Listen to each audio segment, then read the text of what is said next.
बहू, जल्दी से हम दोनों के लिए चाय बना दे तो फिर आज तुझे पड़ोस वाली सुनैना की बात बताती हूँ। तो निहारिका हंसते हुए कहती है, जी माँ जी, और चाय लेकर उनके पास चले जाती है। दोनों सास बहू का यही रूटीन था। रोज लक्ष्मी जी मंदिर से आती और उसके बाद दोनों सास बहू मिलकर साथ में चाय पीते और गप्पे लड़ाते। उन्हें देखकर ऐसा बिल्कुल भी नहीं लगता था कि वह सास बहू है, बिल्कुल माँ बेटी की तरह लगते थे दोनों। चाय पीने के बाद निहारिका किचन में चली गई खाने की तैयारी के लिए, क्योंकि बच्चे 1 बजे स्कूल से आने वाले थे। थोड़ी देर बाद जब बच्चे स्कूल से आए तो बच्चों ने कहा कि मम्मी मम्मी, कल फादर्स डे है, तो कल टीचर्स ने पापा को स्कूल में बुलाया है, हमारे स्कूल में फंक्शन है।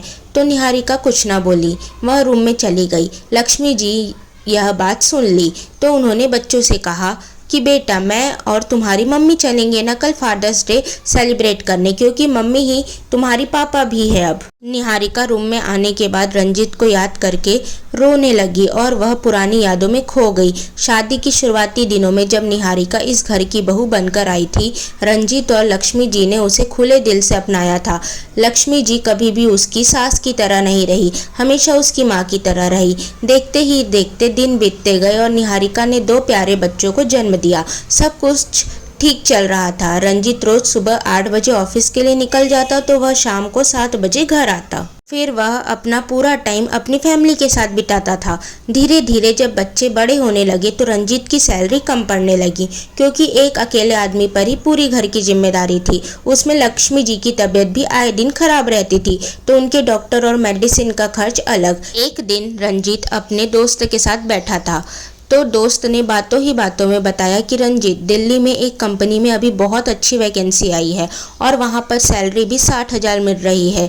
अगर तू वहाँ अकेला रहता है तो तुझे इतना खर्चा भी नहीं होगा और तू पूरा 40 से 45,000 घर भेज सकता है।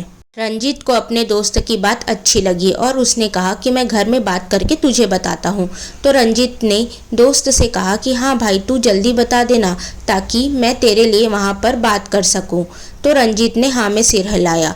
जब रंजीत घर पहुंचा उसने सारी बातें लक्ष्मी जी और निहारिका को बताई तो एक पल के लिए तो दोनों उदास हो गए और लक्ष्मी जी ने सीधा कहा कि तू कहीं नहीं जाएगा, हमारे साथ ही रहेगा।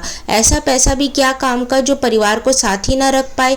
तो निहारिका ने थोड़ा देर सोचने के बाद कहा कि माँ जी, ये जो भी कर रहे हैं वह हमारे सुनहरे भविष्य के लिए ही तो कर रहे हैं। हमें इनका साथ देना चाहिए और इन्हें हंसी खुशी जाने देना चाहिए, इसलिए मुझे तो कोई ऐतराज नहीं है। अब आप फैसला कीजिए कि इन्हें जाना चाहिए कि नहीं।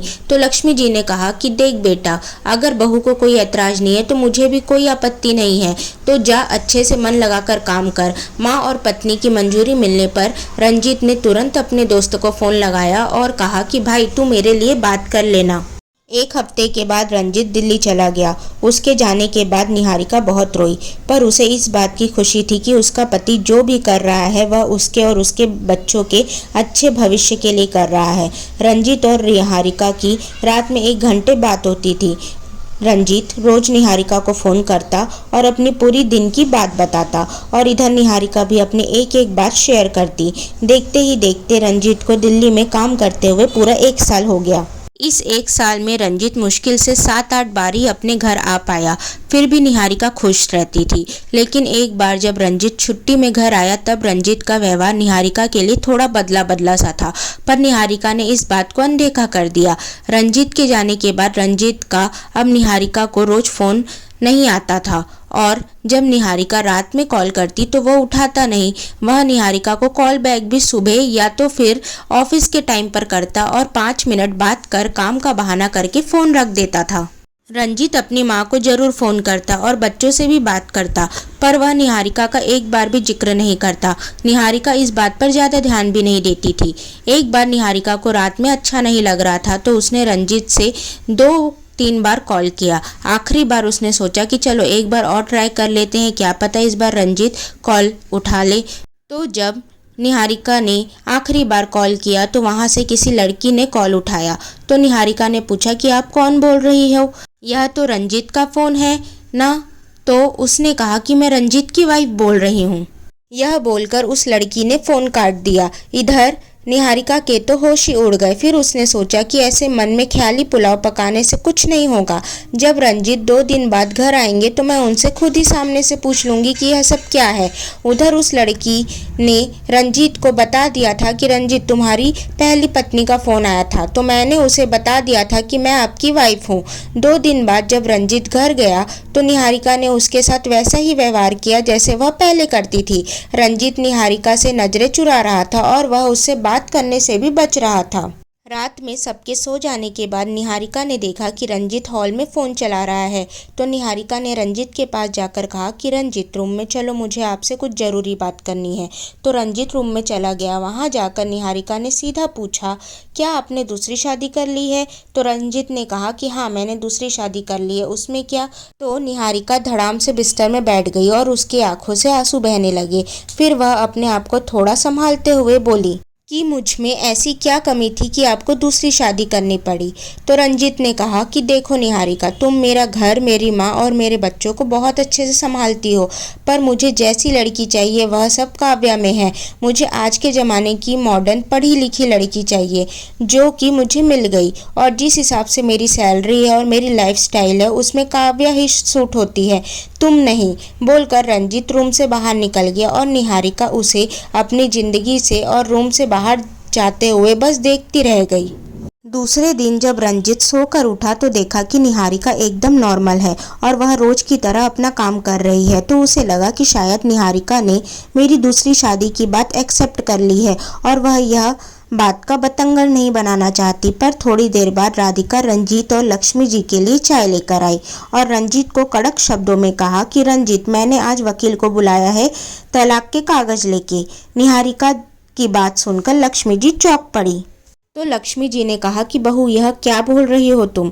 दूसरी शादी रंजीत ने कब की? तो निहारिका ने कहा कि मम्मी जी, वह तो मुझे नहीं पता कि उन्होंने दूसरी शादी कब की है। मुझे तो बस इतना पता है कि इन्होंने दूसरी शादी कर ली है। अब मुझे इनसे डिवोर्स चाहिए। तो लक्ष्मी जी ने कहा कि रंजीत, क्या यह सच है? आखिर निहारिका में ऐसी क्या कमी थी कि तूने इतना गिरा हुआ काम किया? तो रंजीत ने कुछ नहीं कहा। इतने में ही वकील तलाक के पेपर्स लेकर आ गया। तो निहारिका ने कहा कि अब आप मुझे तलाक देकर इस रिश्ते से खुद भी आज़ाद हो जाइए और मुझे भी आज़ाद कीजिए। फिर निहारिका ने बोला कि मुझे सिर्फ गुजारा भत्ता चाहिए, जिससे कि मैं अपने बच्चों की परवरिश अच्छे से कर सकूं। और मम्मी जी, मैं यह घर छोड़कर अपने मायके चले जाऊंगी तलाक के बाद। तो लक्ष्मी जी ने कहा कि नहीं बहू, यह घर मेरा है और आज ही मैं इस घर के पेपर्स बनवाने जा रही हूँ और यह घर मैं तेरे नाम कर दूंगी। मुझे इस नालायक से कोई रिश्ता नहीं रखना है। तू मेरी बहू नहीं, मेरी बेटी है, तो इस घर में तू रहेगी और कोई नहीं।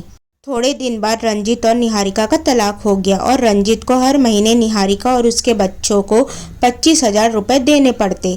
इधर लक्ष्मी जी ने भी घर का एक मंजिल को किराए से चढ़ा दिया, जिससे कि उनके घर का खर्च आसानी से चल जाता।